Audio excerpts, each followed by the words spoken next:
نحمده ونصلي ونسلم على رسوله الكريم أما بعد.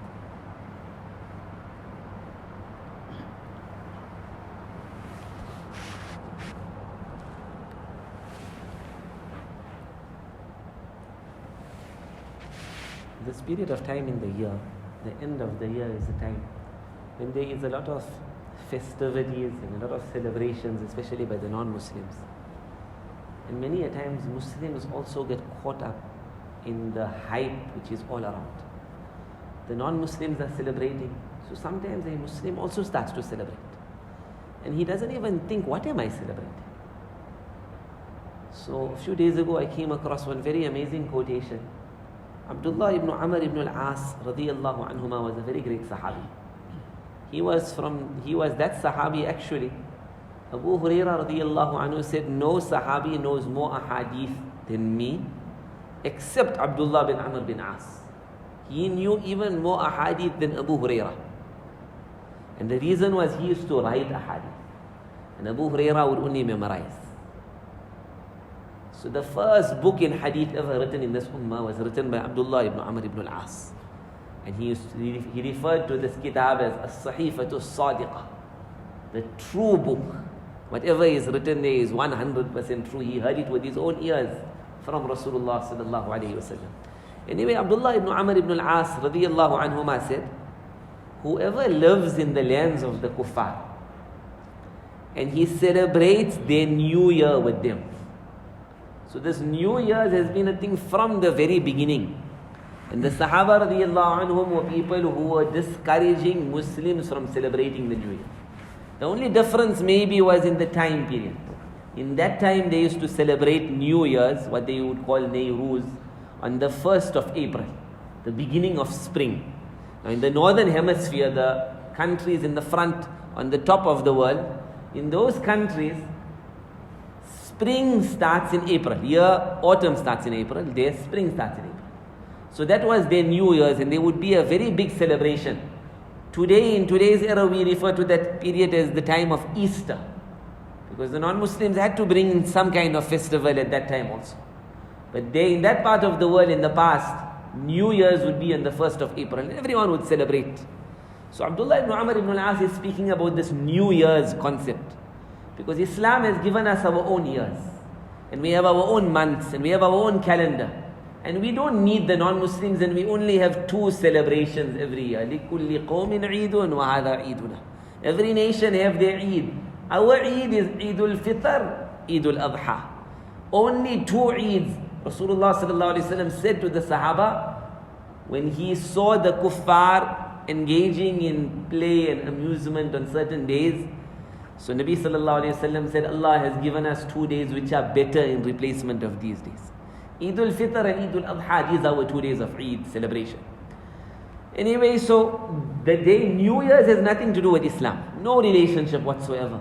Abdullah ibn Amr ibn al-As said, and listen to this very carefully. He said, whoever lives in the lands of the kuffar and he celebrates their New Year's and he behaves like them, like how they are celebrating, he is also celebrating. They are bursting crackers, he is also bursting crackers. They are making noise in the night, he is also making noise in the night. And the very least is they are bursting crackers, he is going to see what's happening. He is happy with their evil sin and with their wrong celebration of this New Year's. Abdullah ibn Amr ibn al-As said he behaves like them. He celebrates their New Year's and he behaves like them. And he does this till he dies. He will be resurrected with them on the day of Qiyamah. Imam Bayhaqi has quoted this in As-Sunan al-Kubra. So this is a very serious thing. A Muslim has to be very careful that we have no relationship with the festivities and the holy days and the religious celebrations of the non-Muslims. For example, in our societies it has become common for people to wish non-Muslims Happy Christmas, Happy New Year, have a good Christmas. I hope you have a blessed Christmas or a happy Diwali. And these kind of things, they're common and many people get involved in it. Many people who own businesses, and they congratulate their workers because you are going now to have your festival. whatever it might be, whether Christmas or Diwali or whatever, what the Hindus celebrate or what the Christians celebrate or what any other religion celebrates. One alim wrote in a kitab, Ahkamu Ahli Dhimma, he wrote there that to congratulate the disbelievers on their celebrations, like Christmas and New Year's and Easter, he said to congratulate them is like congratulating them for making sajda in front of an idol. Because both of them are linked to kufr. He said it is even worse than murder and even worse than zina. Because those are sins, but they're not linked to kufr. This is linked to kufr and shirk. It is such a serious matter. But because we have become so desensitized, we see it happening and everyone is involved in it. So people don't realize. Many Muslims, they sell items which the non-Muslims would use at these times. Christmas trees. Some people sell crackers. Who's going to use the crackers? Anyone's going to make jihad with the crackers? And many people who had these kind of crackers in their homes, these crackers cause so much harm. Just a few days ago we were hearing of one youngster. He threw the cracker and it didn't burst. So he went to see what happened. And he went and put his face there and it blew up in his face. Allah protect us all and Allah help him, make it easy for him and grant him complete shifa. But this is now, these crackers and Muslims are selling it. Many other things like this here become common. Certain kinds of rolls, hot cross buns, they are sold at the time of Easter. Easter eggs. Abu Hafs al-Kabir was Imam Bukhari rahmatullahi alayhi's ustad. He was a great Hanafi scholar. He said if a person gives an egg at the time of Easter, he gives it, meaning he honors the day of Easter by giving somebody an Easter egg as part of honoring this day. He said then this man has lost his iman and his a'mal are all destroyed. So it depends obviously what a person's intention is. But if your intention is to honor that day and to join in with the disbelievers, then you are playing on very dangerous grounds. So I came across one incident, I read it this morning also. There was one king, his name was Mahmud al-Ghaznavi. If Allah gives us tawfiq, one day we'll speak about him. Very interesting, the incidents of his life. So Mahmud al-Ghaznavi was that king who had conquered India, Pakistan, Afghanistan and brought it under Muslim rule in his era. He was a very great king and very pious, and a lot of incidents are written about his piety. So one incident what happened in his life which is related to all of this here. There was one area in India which was known as Somnawat. Somnawat because there was an idol there which was named Somnawat. This idol was 5 meters high, 2 meters under the ground and 3 meters above. Every year 230,000 people would come there for pilgrimage. Like how you go for Hajj, they would come there, the Hindus would come to this area. It was regarded as the most sacred area in the entire subcontinent at that time. It wasn't only India, so many countries all together. These people used to believe that Somnawat is so great that when anyone dies, their soul comes to this idol and he decides your next life, whether it must be a good life or a bad life. The Hindus have this belief, they call it reincarnation. If you lived a bad life now, your next life will be maybe in the form of a rat or in the form of a cat or in the form of some kind of animal. And if you lived a good life now, then your next life will be in the form of somebody who is very big in the Hindu religion. This is how they think. All completely wrong, obviously. There's Qiyamah where Allah will give reward and punishment. But they used to believe before this reincarnation, the soul must come there. He decides and then he sends it around. The Somnawat, they regarded to be so great, they used to say the water in the ocean also is running on his command. The more we worship him, the more he'll allow the water to run. Every day from 2,000 kilometers away, they would get water from the Ganges river. And they would bring it to wash, to give ghusl to this idol of theirs. Imagine, they have to give ghusl to their idol. The king's own daughters he had sacrificed. And he never allowed them to get married. You must go and live around Somnawat and serve him. There were at every moment 2,000 people, priests, who were in the temple worshipping Somnawat. They regarded it to be so great. So Mahmud al-Ghaznavi heard about all of this. And he had conquered many parts of India at that time.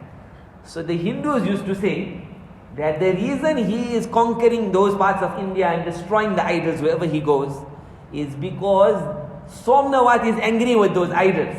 That's why he's allowing them to go to those areas and destroy the idols. So Mahmud al-Ghaznawi came to Somnawat with his entire army. And he came now, he decided he wants to conquer this area. They came there to the area, so the people stood up by the walls and they say, actually Somnawat, he's the one, he called you. Because he wants to destroy all of you one time. One time you can finish all of you Muslims up and then the whole story is finished. But mashallah, they were men of jihad. So they made jihad in a few days, they conquered the area. Now the time came to destroy the idol. So Mahmud al-Ghaznawi had decided he wants to destroy it. Some of those Hindu priests came with a very big amount of money. They put it in front of him. And they said, please take this money, use it for the Muslim army, use it to build masjids, use it for whatever you want.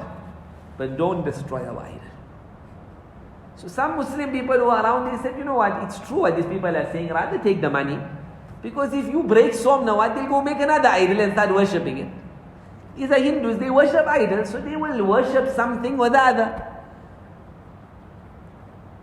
One man, he stood up and he said that, king, I don't think that's a wise idea. If today you take this money and you leave the idol, up till today everyone had always known you are a breaker of idols.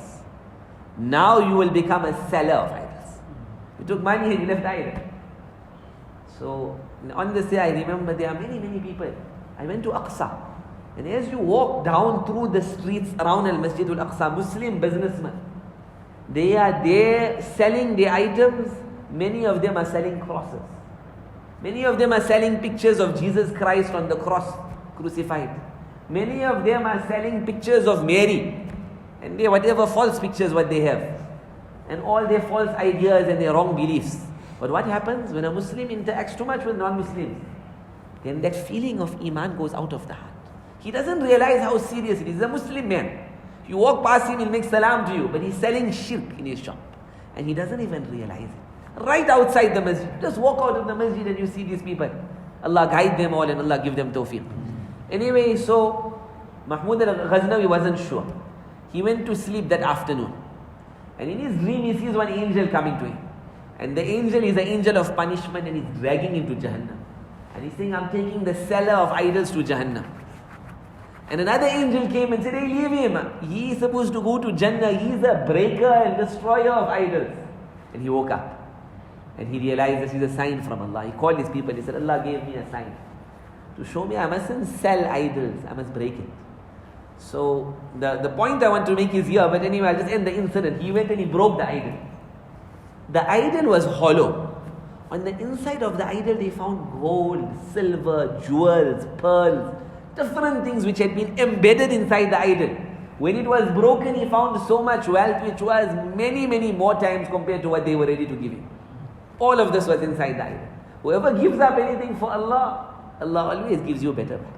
Anyway, what lesson I wanted to take from here is that when we get involved in all of these festivities of the disbelievers, and we start behaving like them over these periods, and we start acting like them, and we also join in, even if it's just by our words, or even just in our hearts, or we like their celebrations, we don't hate it and make dua against it.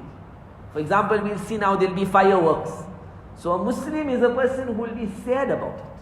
He'll cry, he'll go on the musalla, or at least he'll just feel upset in his heart. We can't do anything about it, at least we must feel bad. Look at them, they are celebrating something which Allah has not given any proof, which Allah has not revealed in His kitab, something which is linked to their kufr and their disbelief. A Muslim is supposed to feel sad for it. If we're not feeling sad for it, then what is it a sign? That now we have to some extent sacrificed our iman in Islam. It mustn't happen like Mahmud al-Ghaznawi could become a seller of idols, that we become somebody who is sympathetic to kufr. We become somebody who likes kufr, who doesn't have a problem with it.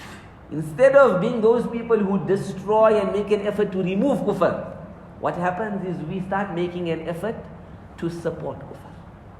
And in the name of what? That we must be very open-minded and we must welcome everyone. Islam teaches we must welcome everyone. لا ينهاكم الله عن الذين لم يقاتلوكم في الدين ولم يخرجوكم من دياركم أن تبروهم وتقسطوا إليهم. Allah does not prohibit you to be good and to be just to those disbelievers who do not fight you in battle and who have not expelled you from your homes. If they're not making zulm and oppressing the Muslims, Islam teaches to be good to them, to be just to them. But Islam doesn't teach to take any part of their deen into our own lives. To make any part of their religion part of our own lives, what happens? From becoming people who remove kufr, we become people who support kufr. It has to be our goal in life that wherever we go, we will establish the oneness of Allah. We will teach people about the truthfulness of Islam. We will show them the error in their ways. We will show them what major mistakes they have made. It hurt me so much. Just a few days ago I saw in a certain Muslim country, which is primarily Muslim, 3-4 years ago they gave a fatwa to say that to sell any items related to Christmas, to sell cakes which have Happy Christmas on it, will not be correct. This year they retracted that fatwa. And they said, no, things have changed now. So if a Muslim wants to sell Happy Christmas cake, no problem, there's no issue with it whatsoever. At that time when they said that, people were very angry and there was a lot of things in the news. So what happens, a person? You move from becoming someone who is stopping kufr to becoming somebody who is supporting kufr. Allah help us all, guide us all. We have to be very careful of this. Maulana Muhammad Ilyas rahmatullah alayhi used to say, we walk past a temple, we walk past a church. If in our hearts at that time qunut doesn't come out, meaning curses for kufr and du'as that Allah must convert this kufr into iman, is to say, I fear that iman will be snatched away from that person's heart before his death. Allah give me and all of us tawfiq that from all things in the world, kufr must become the most hated and most despised thing to us. And this is spoken about in Quran when Allah describes the Sahaba. وَلَكِنَّ اللَّهَ حَبَّبَ إِلَيْكُمُ الْإِيمَانِ وَزَيَّنَهُ فِي قُلُوبِكُمْ. Allah has made iman beloved to you, and Allah has beautified it in your hearts. وَكَرَّهَ إِلَيْكُمُ الْكُفْرَ وَالْفُسُوقَ وَالْعِصْيَانِ. And Allah has made kufr and every kind of sin, major and minor, most hated in your eyes. And Rasulullah sallallahu alaihi wasallam as a result taught us a dua also. Allahumma habbib ilayna al-iman wa zayyinhu fi qulubina karrih ilayna al-kufra wal-fusuqa wal-isyan waj'alna min al-rashidin. Allah make iman the most beloved and make kufr and sin the most hated thing to us. Allah give me and all of us tawfiq. Alhamdulillahi Rabbil Alameen wassalatu wassalamu ala ashrafil anbiya'i wal mursaleen Sayyidina Muhammad wa ala alihi wa ashabihi ajma'een. Oh Allah, bless us with your love. Oh Allah, bless us with your true friendship. Bless us with the reality of iman. Oh Allah, bless us with yaqeen. Oh Allah, save us from kufr, from fusuq, from isyan. Make us from the rashideen. Oh Allah, you guide us, you accept us, you forgive us. Oh Allah, you help us on every step. Oh Allah, you make Rasulullah sallallahu alaihi wasallam sunnah most beloved to us. Grant us tawfiq, oh Allah, of practicing upon it. Oh Allah, show us what is haqq and give us tawfiq of following the haqq. Show us what is batil and falsehood and give us tawfiq of abstaining from it.